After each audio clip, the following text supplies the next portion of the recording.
Hey everybody, it's me, Remy the Comic Book Poser, and it is time for me to welcome you into the Poserverse. Today we're going to talk about all of the different books that I'm hoping to pick up at my shop on Wednesday, even if some of the DC titles are coming out on Tuesday in other places. My shop is still transitioning away from Diamond, or it has still placed some orders through Diamond, so I think they're still going to get everything on Wednesday anyway. Looking at what I wanted to pick up this week. Last week was a pretty heavy week that I walked away with 17 books, and I really enjoyed nearly all of them.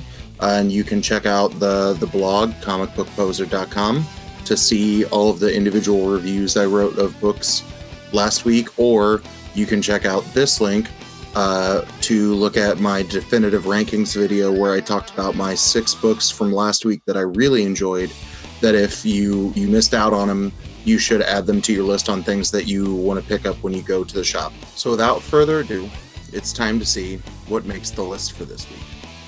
Hey! The champ is telling you to do something. All right, you know what? You know what? You know what just happened? Because you didn't do what he said? You know what? You know what? You just made the list! So I used a combination of Midtown, the comic book list, and the previews website to make sure that I was getting right deadlines on everything. So let's see what I hope to find at the shop. I did these in alphabetical order by publisher because that's how my brain works. But the first book that's on the list is probably the first book that I'll read this week. So the first book I'm excited to pick up this week is Dark Ark After the Flood #4 from Aftershock. If you're not familiar, this is the follow-up series to the 30-book Dark Ark, written by Cullen Bunn with most of the art by Juan Doe. This is the only cover that I've seen for the week, but we're kind of following up with what has happened with everybody from the surviving arcs after Noah's flood. So I'm excited to dive back into this. I think this series is really cool, and if you're still looking for some good things to read while playing, catch up or waiting on some of the events that you have been waiting for to come out, Dark Ark is a really solid read. Book 2, another Aftershock book that I'm really excited for. It's a book that I've loved reviewing since I saw the preview for it, and I think You Are Obsolete. The Aftershock book, The Man Who Effed Up Time #3, is coming out this week. It's written by John Layman, and the art is Carl Mostert. And Carl Mostert was on Lost in Comics' stream last week, who, you may know him from doing all of the art on DC Deceased Unkillables. And looking at the art that he's helped produce for this book, they're just worlds different, and it's really cool to watch his artistic process kind of play out, or kind of look at the sheer depth of his level of talent in seeing all of the different things he can do stylistically. This book is about a guy who travels back in time and, violates the #1 rule of running into himself and changing the time stream. And we've been dealing with new and pretty funny repercussions from book to book to book. So if you're looking for just a single indie title to get into with not a lot of background reading, then I think The Man Who Effed Up Time is a great series to pick up. It's hysterical, the art is on point, and it's a good, constantly shifting, like, what if alternate historical tale. Third book coming out this week, I think, has the potential to be a massive heavy hitter. It's Wind by Boom Studios. The author on this book is James Tynion, who is writing the current arc of Batman and is also currently writing Something's Killing the Children, which are 2 series that I'm enjoying. And if this series has the potential to even be in the neighborhood of as popular as something like Something is Killing the Children, this is not a title you want to sleep on, that you want to get in at the ground floor. They had a preview of this in the back of Something's Killing the Children, and I think the story looks relatively interesting. I don't know which cover I'm going to get this week. That If I see both of them, there's a chance that I will get both of them. That I think both the A and the B cover are pretty dang cool.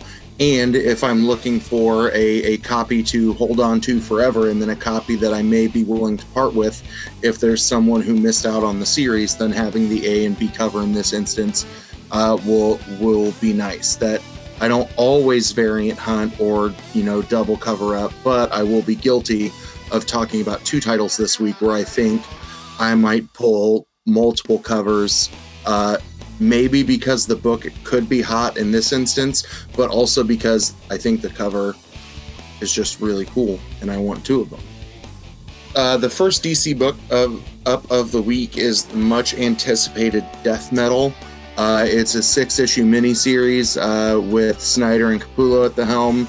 If you love New 52 Batman from them, then they're getting the band back together.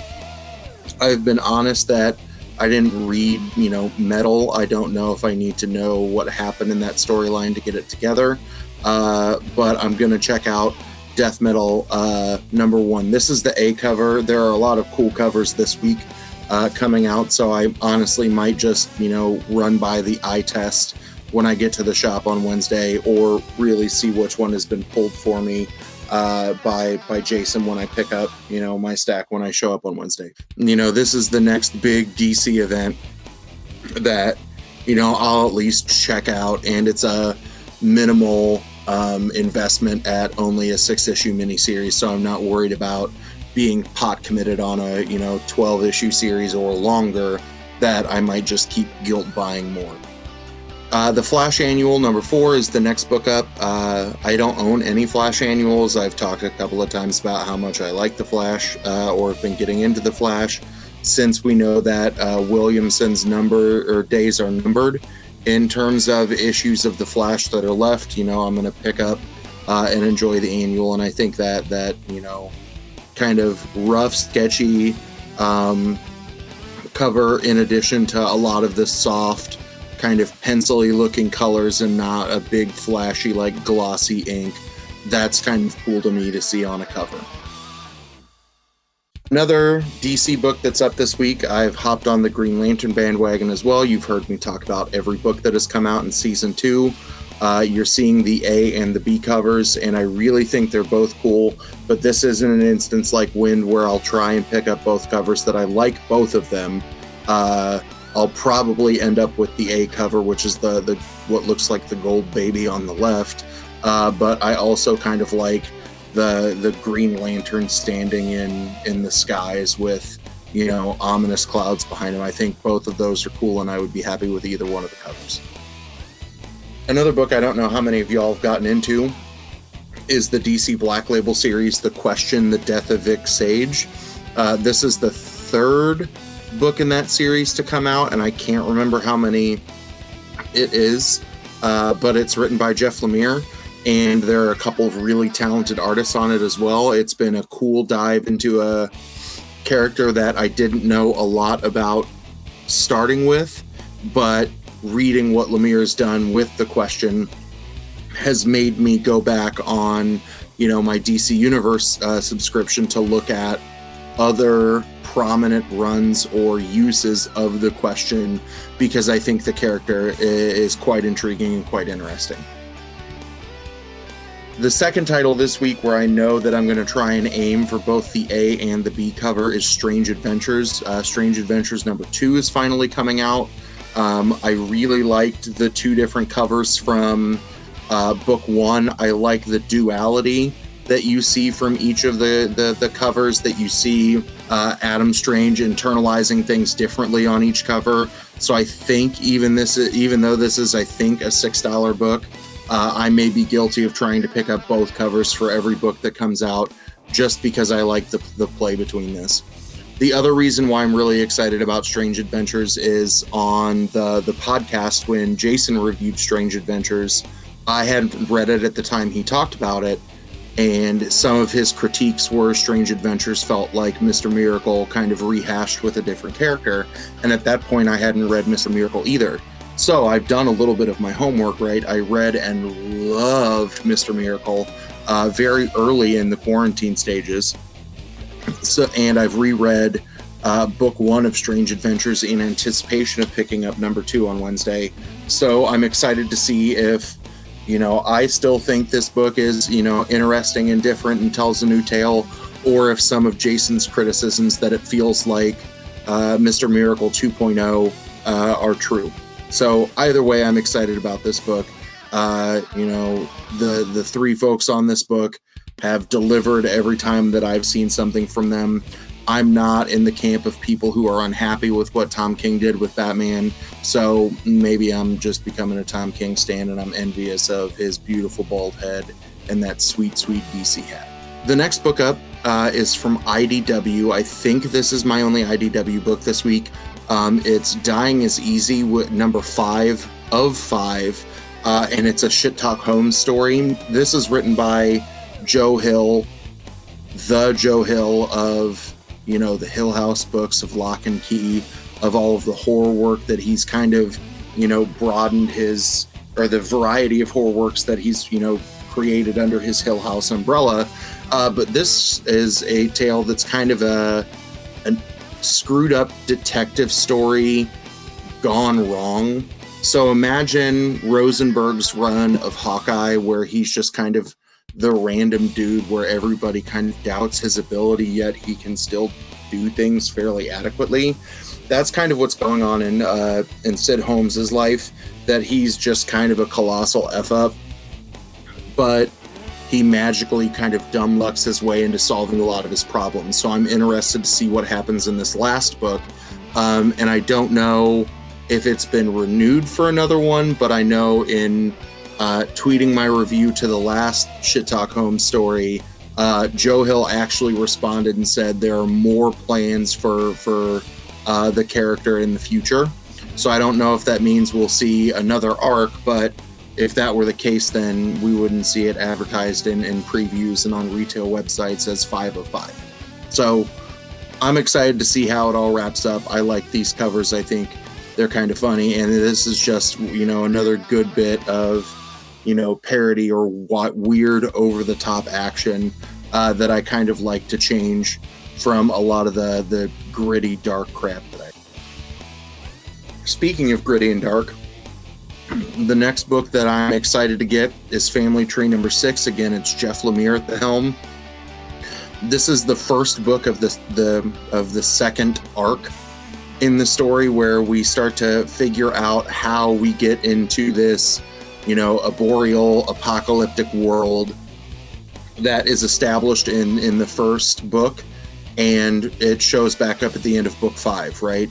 The first arc all kind of focuses on the members of this family who turn into, people that live in a giant tree, and we don't really get a full solid explanation either of why them or how the trees kind of create this lush, tree-pocalypse. But I'm intrigued for more, right? Jeff Lemire is one of those people that, very rarely, if never, you'll hear me say anything bad about his writing. And, this is another just kind of offbeat series that I'm excited to check out. The next Image book that I'm excited to pick up is Ludocrats number 2. I know there was a lot of division on whether or not people liked Ludocrats number 1, and that's one of the things that I noted in my review of it, that just the use of language and the high levels of absurdity on display in this book, I know will turn people off, because it's intellectual masturbation for, intellectual masturbation's sake. And I think that becomes kind of the point. So I'm ready to see kind of the insanity dialed up to 12 in the next book. And in talking about not being pot committed in a series, Ludocrats, I think, is only a 4 or 5 issue series. So I want to see what this creative team has thrown together to create the absolute bonkers world that they have. And I just like the linguistic or literary wordplay in the book that makes it a fun read for me. So in the comments, let me know if there's a book that you think I've missed out on, if there's a book that you think is going to be cold, or if there's something that you think I over or undersold in the books that I talked about. As always, across Wednesday, Thursday, and Friday, I will have reviews posted to comicbookposer.com on all of the titles that I read, and I'll put together the videos where, you know, I determine what my pick or picks of the week are if I want to cop out and not only pick one book. And all of that stuff will be posted next week. So don't be afraid to hit that like button or subscribe. Again, we're getting closer and closer by the day to that 100 sub mark, where I will be able to give away the variant cover of Dark Knight's Metal #1, the Midtown variant. And, you know, I'll point up here and maybe have a banner show up where you can watch that video. And then I'll also point up here again, because you have just under 1 week to create your Viking battle themed playlist to submit on my website, comicbookposer.com/Vala, to be in the running to win one of 2 Vala the Beast Heart prize packs. So as always, thanks for stopping by, and have a good one.